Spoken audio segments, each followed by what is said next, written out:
세상에 떠도는 기묘한 괴담들. 첫 번째 이야기, 경기도 시흥 신천동에서 일할 때 실제로 겪었던 실화괴담. 이 이야기는 제가 19살 때 우리 집 밑에 있는 용접 공장에서 혼자 일할 때 깜짝 놀랐던 경험입니다.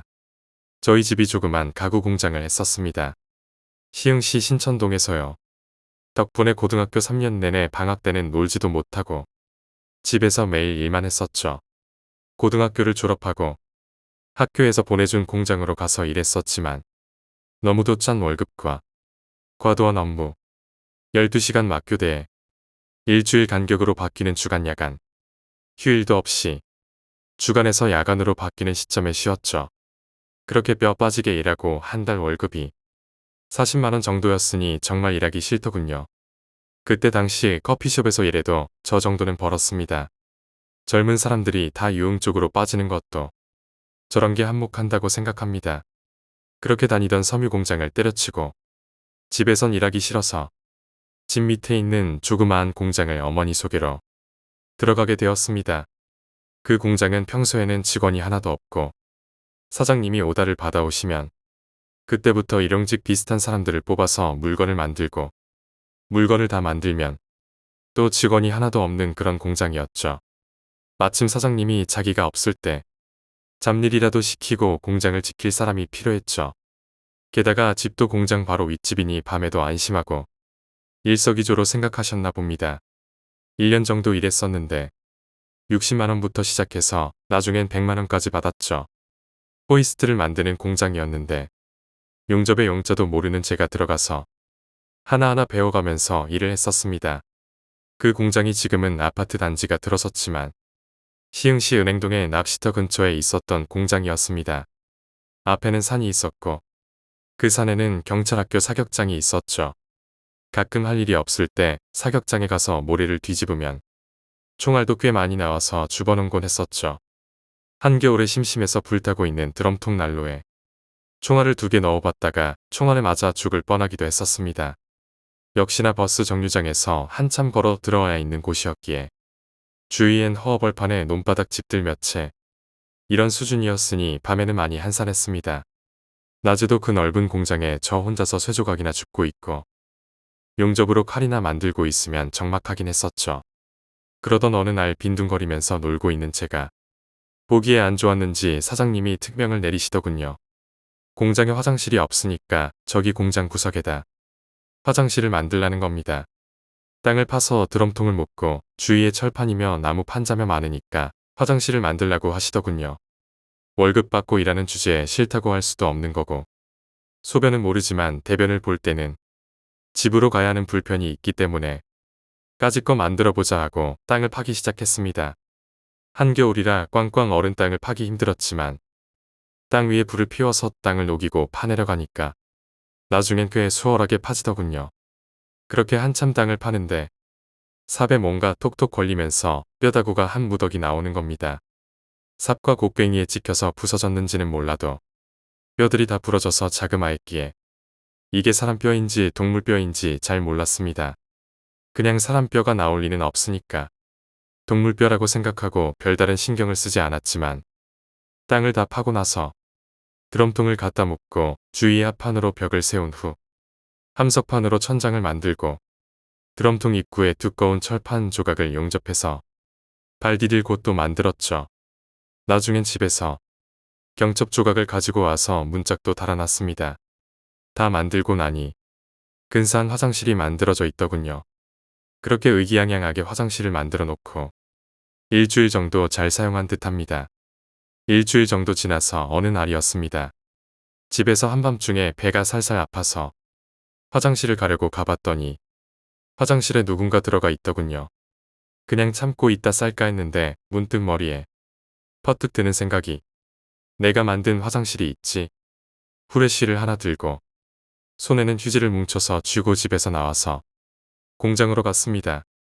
밤이라 앞도 잘 안 보일 정도로 컴컴했지만 매일 지내는 곳이라 익숙하게 후레쉬를 비춰가며 화장실로 들어갔죠. 어차피 밤이라서 누가 볼 사람도 없고 문 닫으면 냄새도 심하니까 문을 열어놓고 공장을 이리저리 비춰가며 볼일을 보고 있었습니다. 그런데 사람 마음이 참 그렇더군요. 수세식 화장실은 딱 보면 물바닥이 보이지 않습니까? 물도 깨끗하고 맑은 물이 들어가 있고 하얀 변기를 보면 그다지 공포감이 느껴지지는 않겠죠. 근데 푸세식은 좀 그렇습니다. 똥이 많이 차 있으면 바닥도 안 보이고 일단 엉덩이를 까고 주저앉아 있으면 엉덩이가 시원하지 않습니까? 뭔가 허전하기도 하고 말이죠. 턱을 끄덕이며 앉아서 볼일을 보고 있는데 머릿속에 무서운 생각들이 스멀스멀 떠오르기 시작하는 겁니다. 원래 밤에 무서운 생각을 하다 보면 한없이 무서워지잖아요. 이거 내가 만든 화장실인데 내가 드럼통을 묻었으니 바닥이 있는 것도 아는데 내가 직접 땅을 파서 만든 화장실인데 왜 그렇게 무서웠던 걸까요? 갑자기 화장실을 만들 때 출토되었던 뼈다구가 생각나는 겁니다. 그 뼈다구는 뭐였을까? 혹시 여기가 예전에 공동묘지? 여기가 원래 산이었으니까 그냥 이름 모를 무덤이 있던 자리를 내가 기가 막히게 파서 화장실을 만든 게 아닐까? 아니지. 사람 뼈가 그렇게 작을 수는 없지. 아마도 누가 개라도 잡아먹고 뼈다구를 묻어 놓은 거겠지. 생각해보니 사람 귀신보다 동물 귀신이 더 무섭다고 하던데 이렇게 머릿속에 온갖 소설을 쓰고 있는데 어디선가 절그럭하는 소리가 나는 겁니다. 순간 등골이 오싹하면서 온몸에 닭살이 돋는데 정말 조용한 빈 공장에서 혼자 똥 싸고 있자니 평소에는 주위에 아무렇지도 않게 넘길 작은 소리들이 너무도 크게 들리더군요. 배는 아프지만 도저히 여기서 끝까지 해결을 보기엔 정신력 소모가 너무 심할 것 같아서 일어나려고 뒤처리를 하는데 푸세식 화장실에 쭈그리고 앉아서 휴지로 뒤처리를 하자면 손이 아래쪽으로 가야 하지 않습니까? 그렇게 손이 아래쪽으로 가서 뒤처리를 하고 있는데 아래쪽에서 찬바람이 부는 겁니다. 옆칸과 같이 뚫려 있는 화장실도 아닌데 단지 밑에는 드럼통 하나만 있을 뿐인데 도대체 이 밑에서 불어오는 찬바람은 어디서 들어오는 거지? 손을 누군가가 잡을 것 같은 생각이 들어서 무서워 죽겠는 겁니다. 벌떡 일어나서 바지를 입는데 짧은 순간에도 무언가가 드럼통 위로 올라와서 내 발을 확 잡을 것 같다는 생각이 들었죠. 내가 만약 여기서 미지의 힘에 의해서 옛날에 시골에서 화장실에 빠져 죽은 사람처럼 머리부터 거꾸로 처박힌다면 아무리 소리 질러봐야 누구 하나 구해주지도 못하고 그렇게 더럽게 죽어가겠지라는 생각이 들었죠. 그렇게 무서운 생각들을 억지로 꾹꾹 누르면서 화장실에서 나와서 집으로 올라가려고 집 쪽으로 고개를 돌렸는데 저희 집 바로 밑에 조그만 가로등이 하나 있거든요. 거기에 10마리가 넘는 동네 개들이 옹기종기 마치 반성회를 하듯이 앉아있다가 제가 화장실에서 나오자마자 일제히 고개를 돌려서 저를 쳐다보는데 한밤중에 동물의 눈이 빛나는 거 보신 적도 있으시죠? 그 많은 개들의 눈이 다 번쩍번쩍 빛나는데 정말 색깔별로 있더군요. 진짜 무섭네요. 우리 집 개도 2마리 껴있어서 불렀는데 둘 다 저를 쳐다보기만 하고 오지 않더군요. 낮에는 안 불러도 제가 나오면 꼬리를 치면서 달려들던 놈들이었는데 말입니다. 개들이라서 무슨 표정을 하고 있는지 모르겠지만 무심한 표정들을 하고서 눈을 번쩍번쩍 빛내며 어두운 공장에 혼자 서 있는 저를 쳐다보던 개들. 나를 쳐다보는 건지 내 뒤에 다른 걸 쳐다보고 있는 건지 개들은 귀신을 본다지 않습니까? 특히나 삽살개는 귀신을 쫓는 개로도 유명하고요. 등에 식은 땀이 주르륵 흐르는데 꾹 참고 개들을 자극하지 않도록 후레쉬를 바닥에 비추었죠. 마치 동네를 지나가는데 구석에서 담배 피고 있는 양아치들에게 걸리지 않으려 쫄아서 모른 척 걸어가는 것처럼 그렇게 집으로 올라왔습니다. 집으로 들어와서 화장실에서 나머지 볼일을 보면서 가만히 생각해보니 왜 개들이 절 보고 짖지도 않았는지 모르겠더군요. 차라리 짖기라도 했으면 그렇게 무섭진 않았을 텐데 뭔가를 알고 있다는 듯이 그렇게 많은 개들 중에 한 마리도 짖지 않고 눈을 빛내며 저를 쳐다보니 그 다음날 제가 공장에 가려고 문을 나서니까 어제 밤 일은 다 잊었다는 듯이 집에 키우던 개 2마리가 저에게 달려와서 꼬리를 치더군요. 제가 개들을 쓰다듬어 주면서 이 잡것들아, 니들 때문에 어젯밤에 무서워 죽는 줄 알았네. 니들은 주인이 불러도 안 오냐?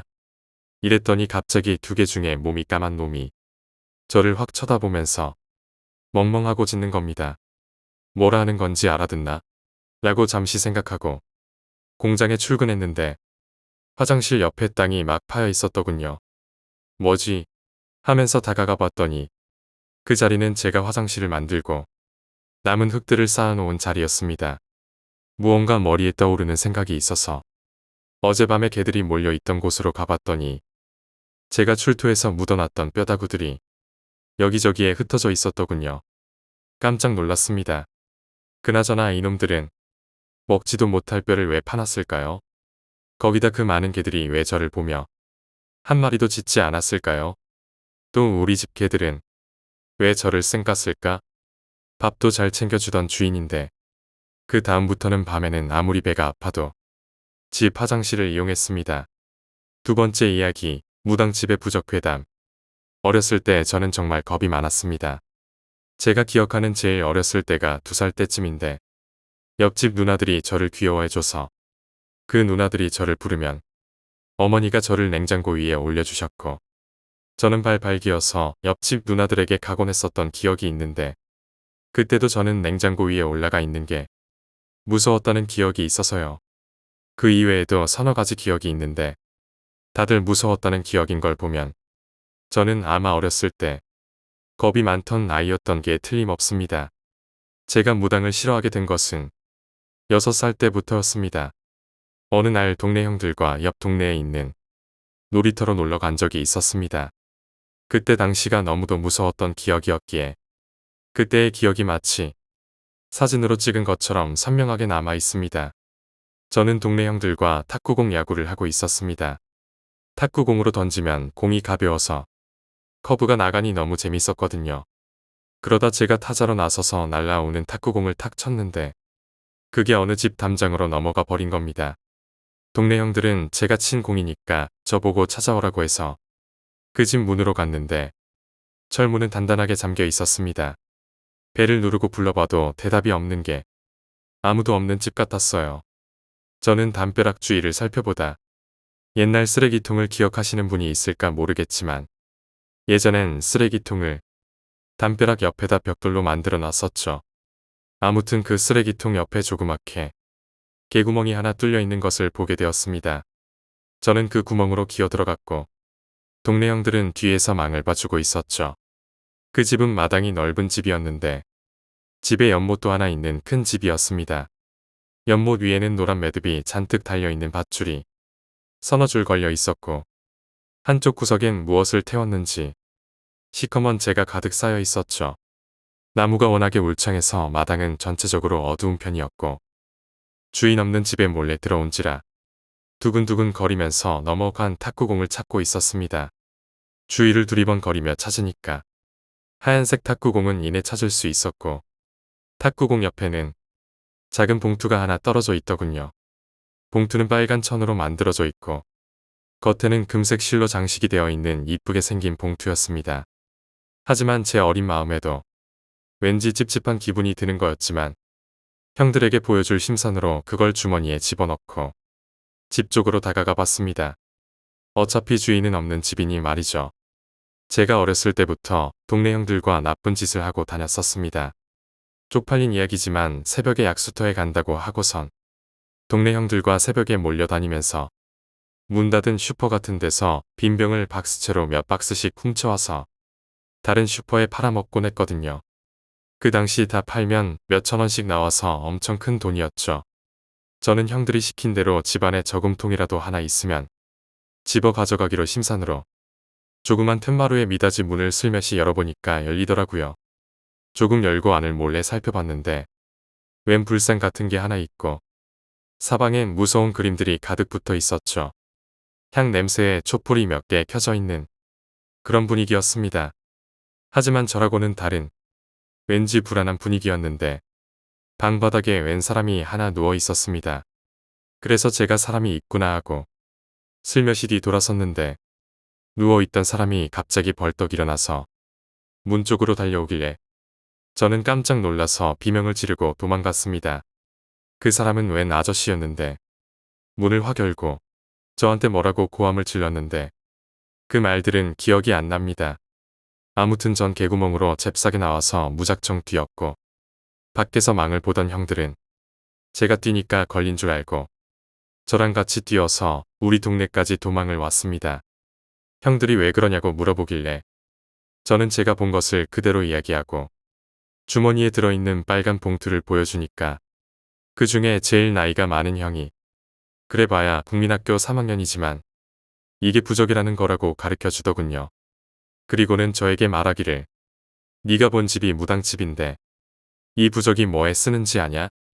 이 빨간 글씨가 어린 애 피로 쓰는 거야. 너 하마터면 죽을 뻔했어. 그 아저씨한테 잡혔으면 피 다 빨렸을 텐데. 이렇게 말을 해주더니 또 몇 마디 하더군요. 너 이 부적 어떻게 할 거야? 우리 할머니가 그랬는데 부적은 태워버려 한대. 그리고 이건 네가 죽어왔으니까 네가 태워버려야 돼. 태워버리고 꿈에 할머니가 나타나서 같이 가자고 하면 끝까지 가면 안 돼. 따라가면 죽어. 저는 너무도 겁에 질려서 집으로 들어와서 부엌에 있는 석유 골로에 부적을 태워버리고 바들바들 떨고 있었습니다. 어머니가 저보고 왜 그러냐고 물어봤지만 왠지 말하면 안 될 것 같은 생각에 끝까지 말 안 하고 잠을 잤죠.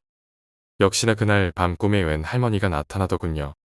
그리고 지금 생각하면 웃기지만 저보고 번데기를 사준다고 같이 가자고 하더라고요. 전 꿈속에서도 그 형이 한 말이 생각나서 끝까지 안 간다고 버팅기다가 잠에서 깨버렸습니다.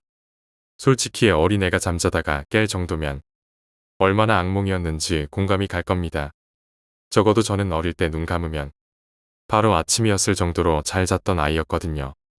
그렇게 잠에서 깨어서 부스스 일어나서 방을 둘러보고 다시 누웠는데 저희 집 TV 위에 벽에는 큰 창문이 하나 있었거든요. 근데 창문에 무언가 하얗게 펄럭펄럭하며 비치는 거였습니다. 계속 펄럭펄럭 거리면서 가끔 창문을 치기도 하는데 어린 마음에 무서워서 그걸 계속 쳐다보고 있자 머리가 하얗게 센 할머니가 창문을 흔드는 걸로 보이는 거예요. 저는 그 순간 엄청나게 울어댔고 같은 방에서 자던 부모님과 동생이 다 깨서 왜 그러냐고 물어보는데도 저는 손가락으로 창문만 가리키면서 울어댔습니다. 그날 밤부터 저는 밤마다 깨서 창문을 바라보면서 울어댔고 낮에 어머니가 창문 밖에 있는 하얀 비닐을 치워버리셨죠. 전 낮에는 전혀 다른 사람처럼 창문을 봐도 겁이 하나도 안 났고 창문을 넘나들면서 주인집 친구네 놀러 가기도 할 정도였죠. 비닐도 제가 쓰레기통에 버린 걸 꺼내서 발로 밟아서 버리기도 했으니까요. 하지만 그날 밤 역시 매일 깨던 시간에 잠에서 깬 저는 창문을 바라보고 문득 낮에 버린 비닐루가 생각이 나서 오늘부터는 아무것도 안 보이는구나 라고 생각하며 다시 자려고 하는데 창문이 덜컹하더니 또 머리가 하얗게 센 할머니가 창문을 조금씩 열고 있는 게 보이는 겁니다. 당연히 저는 또 울어댔고 어머니가 부스스 일어나자 그 할머니는 사사삭 하며 없어지더군요. 결국 부모님이 다 깨서 창문을 벌컥 열어서 확인해준 다음에야 다시 잘 수 있었습니다. 그렇지만 그 다음 날도 저는 또 그 할머니를 보고 울어댔고 매일 밤마다 잠을 설치는 아버지에게 겁이 많다고 맞기도 했지만 저는 매일 그 할머니를 보고 울어댔습니다. 자기 전에 어머니가 아예 창문을 열고 자자고 했는데 창문을 열면 그 할머니가 창문을 열 것도 없이 기어 올라올 거 아니냐고 죽어도 잠그고 자야 한다고 했죠. 제가 그때 거의 보름을 밤마다 울어댄 것 같습니다. 결국 시골에 계신 할머니까지 장손이 죽어간다는 연락을 받고서 달려오고 할머니가 저를 보시더니 시골에 가 있다고 하면서 저를 데리고 시골로 내려갔습니다. 당연히 시골집은 화장실도 빨간 꼬마등이 달려있는 푸세식의 주인은 산골이었죠. 마당엔 우물도 있는 겁 많은 아이들에겐 공포의 집일 수도 있는 그런 집이었는데도 제 기억으로는 시골집에 가서는 밤에 깨지도 않고 겁도 없는 아이가 되었습니다. 그렇게 2달 정도를 시골집에서 보내고 다시 서울로 올라왔는데 올라오자마자 제일 먼저 눈에 보이는 게 그 창문이더군요.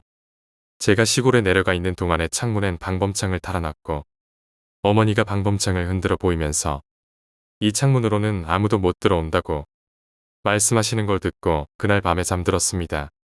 역시나 시골집에서는 깨지 않던 저였는데 그날 밤은 또 잠에서 깨더군요. 어두운 방에서 창문을 살펴보는데 또 그 할머니가 나타나서 창문을 손가락으로 조금씩 여는 것이었습니다. 전 겁이 덜컥 났지만 창문에 달아놓은 방범창을 믿고 엄마 품에 안겨서 고개만 돌려서 계속 창문을 쳐다보고 있었죠. 그 할머니는 창문을 손가락으로 조금씩 여는데 방범창에 걸리니까 문을 많이 열지 못하고 열린 창문 틈새로 저를 계속 노려보는 것이었습니다.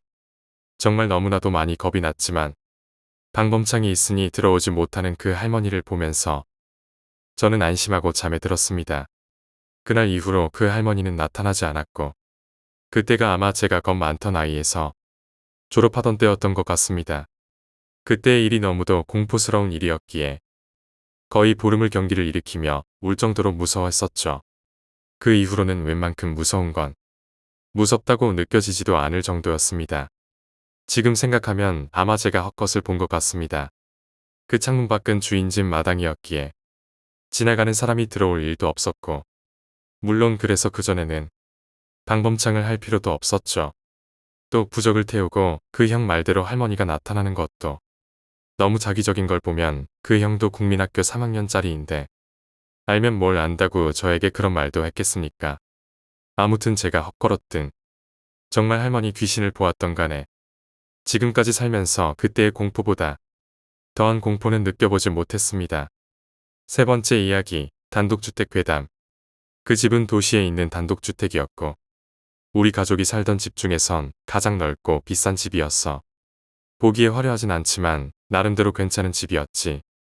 마당에는 조그마한 텃밭도 있어서 도시에 살았지만 우리가 직접 가꾼 채소도 먹을 수 있었어. 마당엔 전 주인이 아파트로 가는 바람에 두고 간 진돗개가 있었고 난 동물을 좋아해서 그 개를 꽤나 예뻐했어. 마당에는 동백나무가 서너 그루 있었는데 꽃이 필 때면 빨갛고 햇빛 아래 그 모습이 너무나 예뻤어. 하지만 사람 사는 집에 동백나무를 심는 게 아니라는 건 오랜 시간이 지난 뒤에야 알았어. 옥상도 있어서 가족끼리 여름이면 거기서 고기도 구워 먹고 그랬지. 현관문 앞에는 테라스 형식으로 되어 있고 마당을 내려다보는 구조였어. 그 당시 아버지의 취미가 분재 가꾸기여서 거기엔 분재가 많았지. 상상만으로는 또 내 기억 속의 겉모습 그대로는 아주 멋지고 행복한 그림 같은 집이지. 나는 아직도 그 집에 처음 집 구경을 하러 갔던 날을 기억해. 분명 이맘때쯤이었고 더운 여름이었지. 방학이었고 엄마 손을 꼭 잡고 그림 같은 우리 집을 보러 갔던 날. 그 기억은 잊을래야 잊을 수가 없어. 너무나 좋은 기억으로 남아있기 때문이지. 하지만 지금 생각해보면 첫날부터가 좋지 못했어. 원래 집주인이 다음 주인이 집을 보러 오면 구경을 시켜주고 여기저기 설명도 하고 그러잖아. 우리도 그랬어. 전 집주인 아저씨가 그 집에서 우릴 기다렸어. 아마 그 아저씨는 우리 가족이 그 집에 이사 가기 전까지 그 집에서 혼자 살면서 집 관리를 했던 걸로 기억해. 그런데 그 아저씨가 지내던 방의 벽면에는 부적이 가득 붙어 있었어. 집을 구경하고 돌아온 날, 나와 엄마는 그 부적들을 화제에 올리면서 언짢아 했지만 나는 어린 나이에 그저 어른들은 미신을 잘 믿으니까 그런가 보다라고 생각했고 별로 대수롭게 여기지 않았어. 실제로 그저 애군을 쫓기 위해 만드는 부적도 있으니까 오컬트랑은 연결시켜 생각하지 않았어. 그도 그럴 게 집은 햇빛이 가득 쏟아지는 예쁜 집이었거든. 또 객관적으로도 그 아저씨가 무서운 게 있는 집에 남아서 살 이유는 없었고 엄마도 나도 그 일을 잊었지. 나는 지병도 없고 딱히 아픈 것도 없고 1년에 감기 한두 번 걸리는 게 전부일 정도로 건강한 아이였어. 병원에 가서 검진을 받아도 아픈 데라고는 없는 아주 건강한 사람이야. 하지만 나는 그 집에 있을 때 유독 가위에 자주 눌리고 자주 아팠어. 이사한 뒤로 처음 한 달 정도는 좋은 집에 이사했다는 생각 때문에인지 오래전 일이라 기억이 안 나는 건지는 몰라도 좋기만 했어. 그 무렵 나는 그 집에서 처음으로 가위에 눌리기 시작했고 밤이면 잠드는 게 무서웠지. 그런 날이면 중학생인 나이에도 엄마 옆에서 겨우 잠이 들곤 했어. 하지만 엄마 옆에서 자면서도 가위는 어김없이 눌렸지. 잠자리를 바꿔도 한약을 먹어도 가위는 늘 눌렸어. 증상은 심해져서 낯선 여자의 목소리도 듣고 뒤에서 누군가가 노려보는 듯한 시선을 느낀 적도 누군가 날 툭툭 치는 듯한 느낌을 많이 받았음에도 난 가족들에게 말하지 못했어. 다들 좋은 집에 이사와서 좋아하는데 내가 찬물을 끼얹을 수 없었어. 원래 사람이 체력적으로 약해지고 심적으로 불안할 때 가위에 눌린다고 하잖아. 애가 성장하면서 일어나 보다 하고 집안 식구들은 별로 대수롭게 여기지 않았고 단 이가 자라는 중이라서 그래. 크면 안 그럴 거야. 이런 식이라서 수긍하는 척하며 그저 나 혼자 속으로 앓기만 했어. 워낙 기이한 일이 많이 일어난 집이고 시간이 많이 지난 후라서 가장 기억에 남는 두 가지 이야기를 해볼게. 그 중 하나는 우리 집 강아지와 관련이 있어. 그 집에 살 때 데려온 강아지인데 여전히 키우고 있어. 흔한 종인 요크셔테리어고 집안에서 키웠어. 순하고 사람을 잘 따르지. 그 집에는 3개의 방이 있었는데 안방과 내 방, 그리고 오빠 방이 있었어. 원래 오빠 방이었지만 오빠가 군대에 가면서 안 입는 옷이나 쓸 일이 적은 물건들을 정리해 둔 방이었고 들어갈 일이 거의 없는 방이 있었어. 항상 문이 닫혀 있고 불이 꺼져 있는 그런 방이었지. 그런데 학교가 끝나고 집에 와서 컴퓨터를 하며 혼자 집을 보는데 강아지가 굳게 닫힌 그 방 앞에서 너무나 위협적으로 짖기 시작했어. 올 뭔가 왔구나. 워낙 가위를 눌리니까 그런 쪽으로밖에 생각이 안 되더라고. 하지만 너무나 궁금했어. 왜 그런 호기심이 들었는지 모르겠는데 난 정말 그 방을 열어야만 했어. 난 강아지가 그렇게 짖는 모습을 본 적이 없는 데다가 정말 뭔가 있는 거라면 이사라도 가자고 할 심산으로 그 방을 열었던 것 같아. 문고리를 돌리고 힘을 주자 평소에 누군가 지내지 않고 드나들지 않아서 그런지 냉한 기운이 느껴졌어. 끼익 하는 소리가 나자마자 강아지가 그 방 안으로 쏜살같이 뛰어 들어가서는 허공에 대고 미친 듯이 짖었어. 하지만 아무것도 없었어. 그저 적막했는데 강아지는 정말로 허공을 응시하며 짖었어. 마치 거기에 뭔가가 있는 것처럼 말이지. 벌레가 있는 것도 아니었고 무언가 물건이 넘어져 있는 것도 아니었지. 다리가 후들후들 떨리더라고. 그러다 강아지가 깨갱 소리를 내며 넘어졌어. 누군가 밀치거나 때린 것처럼 넘어져서는 그 와중에도 그 방향을 보며 짖었어. 흥분한 강아지를 안아 올리고 도망치듯 나와서 엄마가 올 때까지 나는 마당에 앉아서 부들부들 떨었어. 나머지 하나는 내가 눌린 가위 중에서도 가장 특이하고 위험했던 가위야. 겨울로 넘어가는 계절이었어.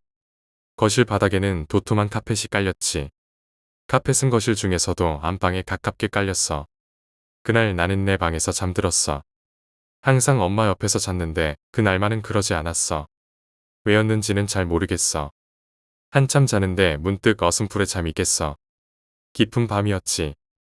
이불을 걷어차고 자고 있었길래 이불을 다시 고쳐 덮고 다시 눈을 감았지. 가위를 눌리기 직전에 느끼는 가위 눌린다 하는 느낌. 나도 그때 느꼈어. 익숙하고 무서운 느낌. 정말로 가위가 눌렸고 또 깨기 위해 노력했어. 보통 때에는 발가락이나 손가락을 움직이며 깨곤 했는데 그날은 그게 마치 사투라도 되듯 힘들었어. 아무리 노력해도 움직여지지 않는 거야. 숨이 차고 온몸이 눌리는 게 너무 힘들었어. 시간적으로는 얼마나 됐을지 몰라도 나에겐 정말 1초가 몇백 분은 되는 것처럼 끔찍하고 무서웠어. 얼마나 지났을까. 드디어 가위에서 깼어.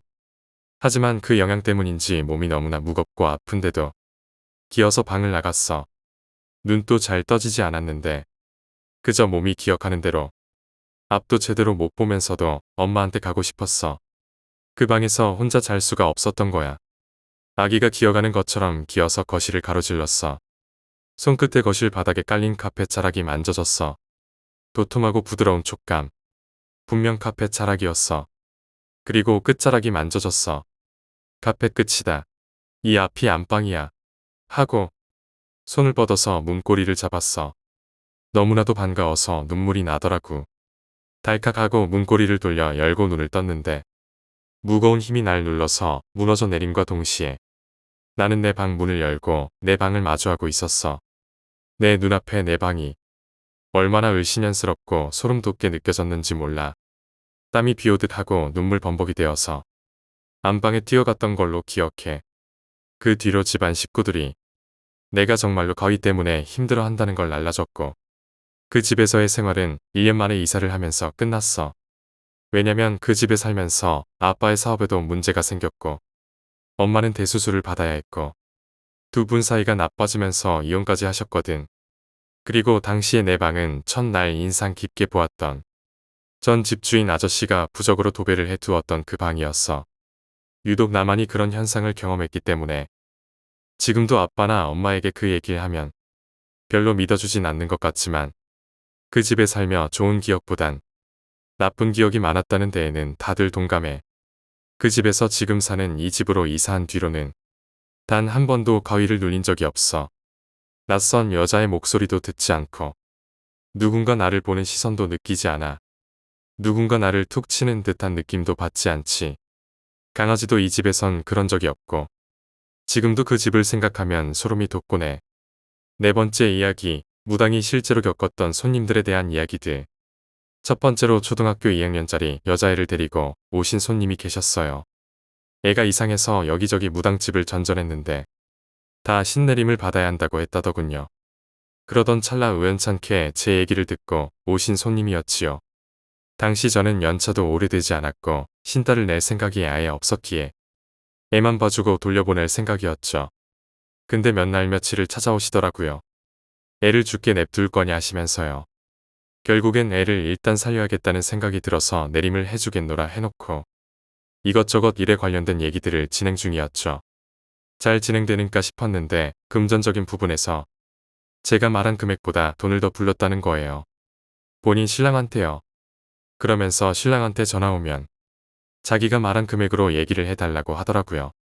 그래서 제가 왜 그래야 하느냐고 했더니 자기가 개인적으로 돈이 필요해서 그런 거니까 그냥 그렇게 해달라는 거죠. 어이도 없고 기가 막혀서 시작도 전부터 딸을 상대로 이러고 싶냐면서 제가 화를 냈더니 오죽하면 그러겠냐고 하면서 모르는 척 넘어가 달라고 하더라고요. 이런 지하에 거절하고 두 번 다시 내 눈앞에 나타나지도 말 것이며 딸의 인생을 생각하라고 했죠. 그 후로도 여러 차례 전화도 오고 찾아도 왔지만 거들떠도 안 보니 이제는 오지 않죠. 가끔 그 아이가 생각도 나고 아무 탈 없이 잘 크고 있는지도 궁금하네요. 그 애의 경우는 정말 엄마라는 사람이 애 망치는 케이스죠. 좋은 쪽이던 나쁜 쪽이던요. 다섯 번째 이야기, 점사를 요구하는 손님. 매해 신년이 되면 찾아오시는 것도 아니고 전화로 당연한 듯이 올해는 어떨 것 같냐를 시작으로 벌써 몇 년째 물어보고 계시죠. 저도 야박하다는 소리 듣기 싫어서 잠깐씩 응대를 해주는데 점점 요구사항이 커지면서 시기별로 전화를 하더라고요. 슬슬 저도 화가 나기 시작할 무렵 한 소리 했죠. 너무 하시는 거 아니냐고 말이죠. 몇 백 몇 천을 주고 국 같은 건 하라는 소리 안 하는데 당신처럼은 안 한다고 했죠. 그랬더니 한다는 소리가 5만 원씩이나 주고 점을 봤는데 당연히 평생 봐주시는 거 아니었나요? 이러는데 정말 앞에 있었으면 죽방을 날리고 싶은 심정이었죠. 그냥 저도 짜증나서 난 당신의 전용 무당도 아니고 요즘 신기가 떨어져서 점사도 안 나온다 했어요. 그래도 전화 오는 건 함정이네요. 여섯 번째 이야기, 37살 여자 손님. 이건 좀 슬픈데요. 저만 슬플 수 있어요. 37살 되신 여자 손님이 오셨어요. 신랑이 하늘의 별이 되기 전에 전화로 점사를 보신 손님이었는데 직접 보셨더라고요. 어지간하면 국 같은 건 하라는 소리 안 하는데 진호기굿은 꼭 할 수 있으면 하라는 편이거든요. 그래서 손님한테 조심스레 얘기를 꺼냈죠. 젊은 나이에 망자가 된 것도 서러우니 생각해보라고 말이죠. 그리고 그 손님이 가시고 그날 저녁에 자려고 누웠고 곧 잠이 들었죠.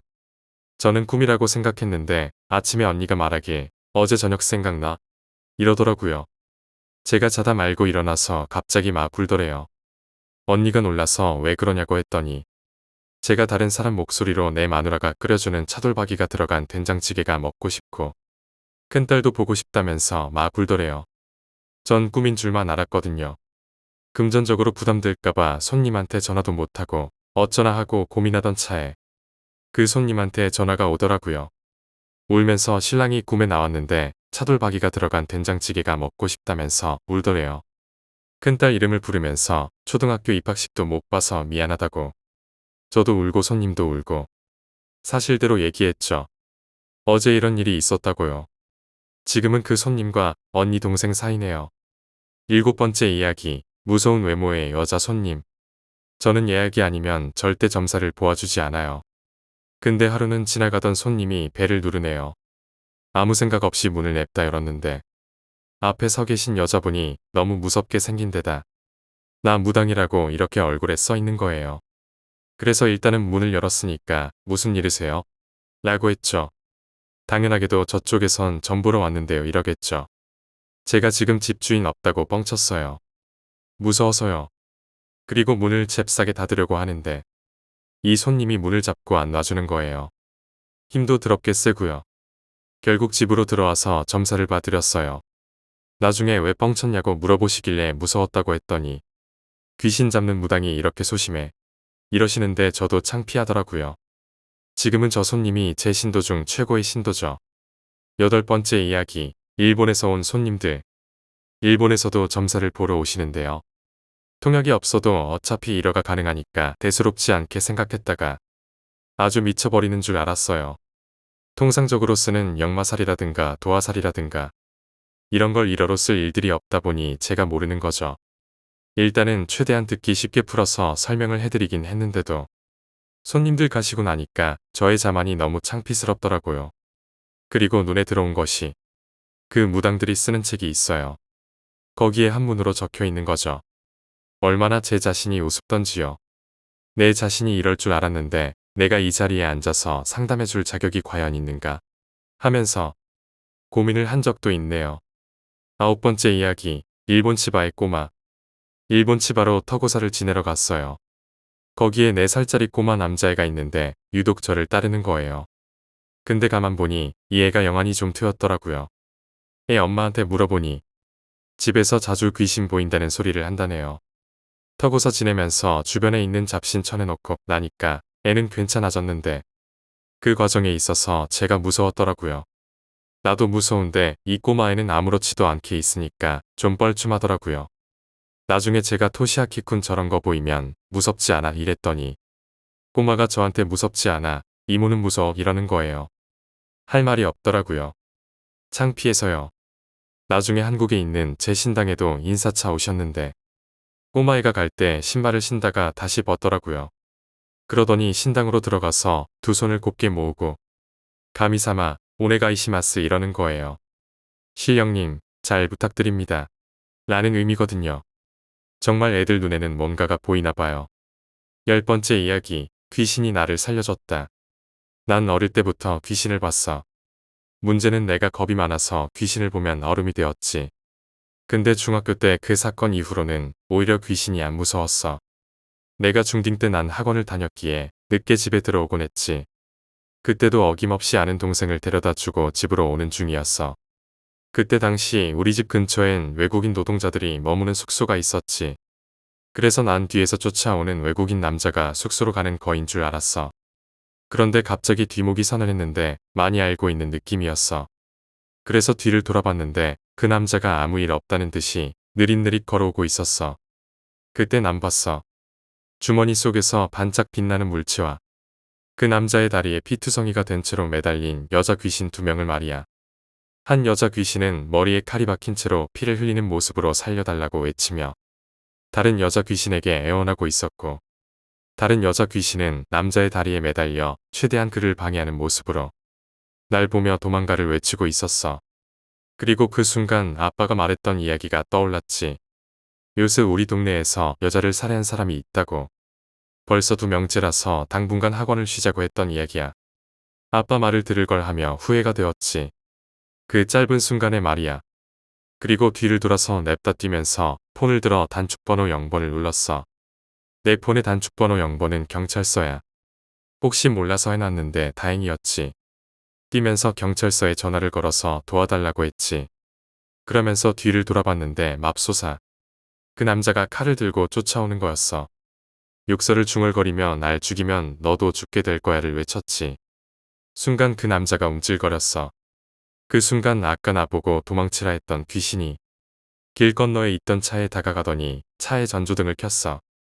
그 불빛에 놀란 괴한이 뒤를 돌아본 순간 나는 저 멀리까지 도망을 쳤지. 얼마 안 돼서 차에 사람이 없는 걸 알았던 남자가 쫓아왔어. 아무도 없는데 전조등이 왜 켜지겠냐? 귀신 아닌가 하면서 두려워해야 될 거 아니냐. 그 순간 경찰 사이렌 소리가 들렸어. 난생 처음 경찰들에게 감사함을 느꼈어. 그리고 남자는 도망을 갔어. 경찰차 2대가 그 남자를 쫓아갔고 나는 경찰의 보호 아래 집으로 돌아가 밤을 보냈지. 다음 날 경찰들이 그때 상황을 듣기 위해 날 불렀어. 난 귀신 이야기까지 해주며 설명했지. 내 이야기를 듣던 경찰들이 못 믿어 했어. 그때 한 경찰이 그 귀신이 어떻게 생겼냐고 물어보길래 대답해줬지. 그 귀신이었지. 알고 보니 그 여자 귀신은 이 경찰관의 사촌 동생으로 그 남자에게 살해당한 2번째 피해자였어. 난 그 여자 귀신 덕에 산 거였지. 그 뒤 그 남자는 감옥에서 썩어나다가 어느 날 죽은 채로 발견이 됐다고 해. 부디 피해자분들은 좋은 곳으로 갔기를 바래. 11번째 이야기, 거꾸로 서 있는 귀신.